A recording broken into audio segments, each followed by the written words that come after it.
collect lines from certain places that I use to take the edge off some situations. It just makes me giggle inside, and the other person doesn't know what's going on in my head. But because I'm using these lines, it helps me deal with tricky situations sometimes. So I'm going to tell you some of the lines. But before I do, I had this one comment on my last video, and it sounded accusatory. I don't think that's how you pronounce it. Accusatory. It sounded like an accusation. I don't know. It's difficult because I try and avoid using emojis and writing, and there was no emoji in this, which is great, which is fine. But because of that, I don't know what the intent is behind the comment or what the feeling is behind it. But this gentleman had said, so according, if you're watching, so according to the vids I've seen from your channel, you like tech bros, finance bros, and tech entrepreneurs, right?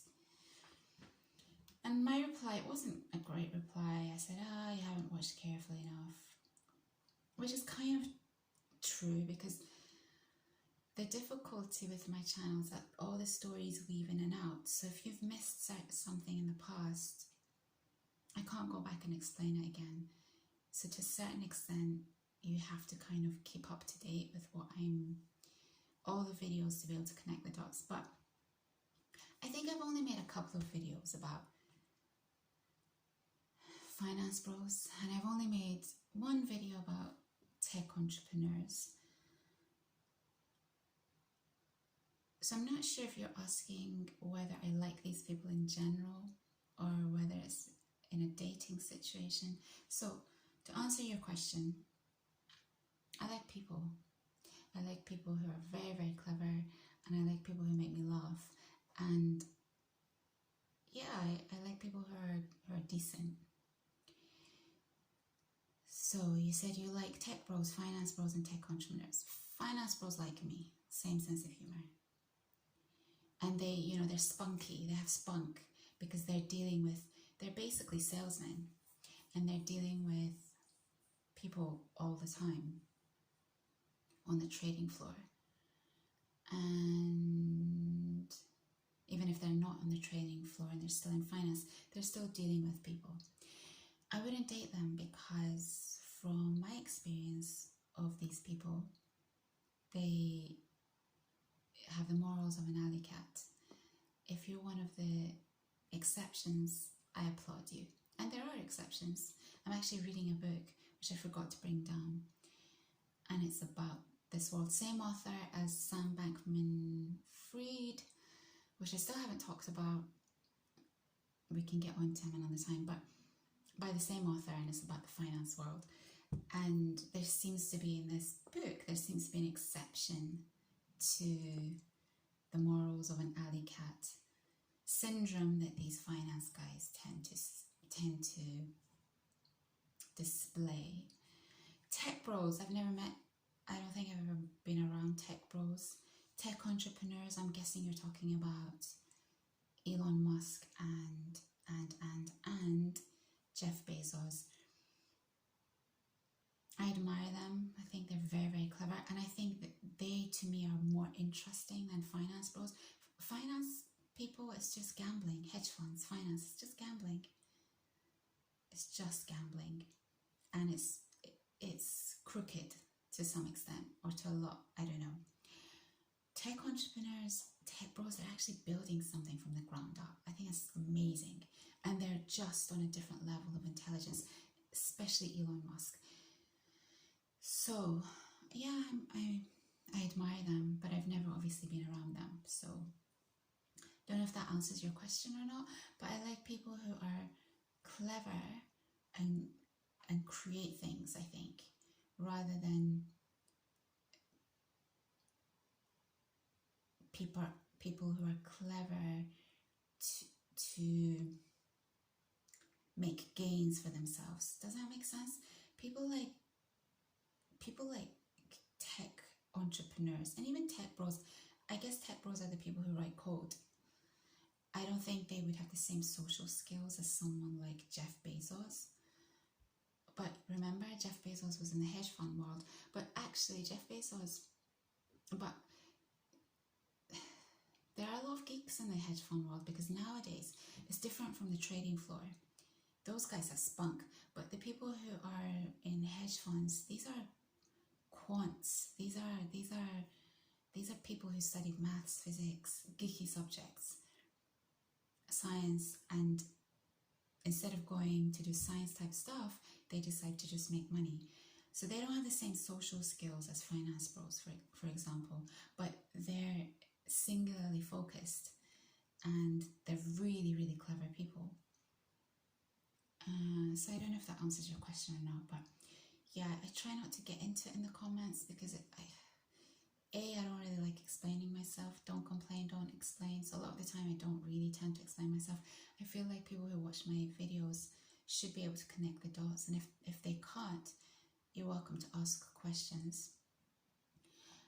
But it was unclear to me what the purpose of your question was. If you were trying to find out whether I date these people, like I said, I've never dated any of these types of people. But I do get on with finance bros because we share a sense of humor, and they have something, something different about them. But you want to know about my list of, or do you? So these are the list of things that pop into my head, and I love to add to this collection to be able to use in different scenarios. And one that keeps coming up for me is Shogun, the MC, and in that track, I just love this line. If you hate me, it's mutual. The sound of your body hitting the ground would be beautiful. I just like the sound of this line and the ferocity with which he said it. I liked it a lot. This doesn't come up in my head a lot, but it makes me smile every time I see it. Mostly because there aren't people that I tend to hate. And then recently it was from Kanye's Slide track. This one connects with me a lot. The industry don't like me, tell them PNs likewise. I love this. This would come up in my head a lot. And then, I won't tell you this one, it's a bit. And then this comes up a lot. My name's not even Andre, mate. Do you know what I mean? I just love it so much. I love everything about it. And it's not even within the context of someone getting my name wrong. It's within the concept or context of, this is so ludicrous. What are you talking about? You are ludicrous.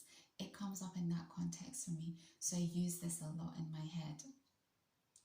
And then I was watching, this is a while back actually. These are the things that I don't talk to you about because they're quite girly, and I don't think I have a lot of girls on this channel. But I do watch girly things, you guys. I am a woman at the end of the day. But I went back and I watched Paris Hilton and her sidekick Nicole Richie when they were doing that show back in the day, The Simple Life. Which, I mean, these girls are fearless. They have no filter. Paris Hilton is slightly more polite, but Nicole Richie is outrageous. But I was watching this show, just, sometimes I want to go back to see things that I grew up on, and Paris Hilton's hair was literally my hairstyle. I call it the Gangro style, the Gyaru style, the Shibuya style. Basically, I started getting this style when I lived in Tokyo because they know how to cut thick hair in Japan. They don't know how to cut thick hair in this country. So my whole hair thing, it was revolutionized in Japan. And I was watching The Simple Life and I was like, oh my God, Paris Hilton's hairstyle in The Simple Life is literally what I had. And I don't know, this is the thing between Japan and America, it's really unclear whether America creates something and Japan follows suit and makes it better, or Japan creates something and then the Americans follow suit. There's this really strong connection between Japan and America and their trends. But even the fashion, to some extent, was very much how the gyarus, Paris Hilton style was very similar to how a lot of gyarus used to dress back in the day. But there was this one episode where I think they went to some kind of car business, and they had to make sure the cars were in good order for the customers. And there was this Asian, Pakistani, I don't think Indian, maybe Pakistani gentleman immigrant who had this half Pakistani, half American accent, but like me, he doesn't really remember idioms and expressions. And these girls were just being so irritating. Even whenever I watch them, I'm just irritated by them. And he said to someone, these girls are getting on my neck.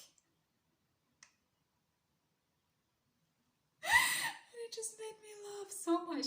What he was trying to say was, these girls are winding me up. Or what's the expression? Does anyone know? Getting on my neck. That's clearly not the expression or the idiom. Winding me up, right? That's what it should be. But he's like, these girls are getting on my neck. So every time I hear, get on my nerves, that's what he was trying to say. These girls are getting on my nerves. Different body sections there. Instead of that, he's, oh, I love it. So, not that I should be switching idioms up, because I'm already bad enough with them as it is. So, that was hilarious, and I love this. If someone's irritating, in my head I'm just like, you're getting on my neck. You really are getting on my neck. And then yesterday I was watching this. This is the creme de la creme. This is the best part of this video, I think. I don't watch these comedians often enough. I think my sense of humour really fits the British sense of humour and the Persian sense of humour more than the American sense of humour. And that other than people like, I don't know, Will Ferrell, who I find so funny. I actually watched a Will Ferrell movie last week as well that I need to tell you about. First time I'd seen him in a movie where he's not acting like a comedian. Such a sweet film, honestly. It's a really sweet film. He's an alcoholic and his life implodes because he can't get his act together. Lovely film. So there are people like him and Vince Vaughn and Dave Chappelle, whose sense of humor really does connect with me. But for the most part, I think my sense of humor is a lot more aligned with the British sense of humor. So I don't watch a lot of shows. Like SNL just does not make me laugh at all, and very rarely does it make me laugh. But there are these two guys who I find quite funny, actually, and I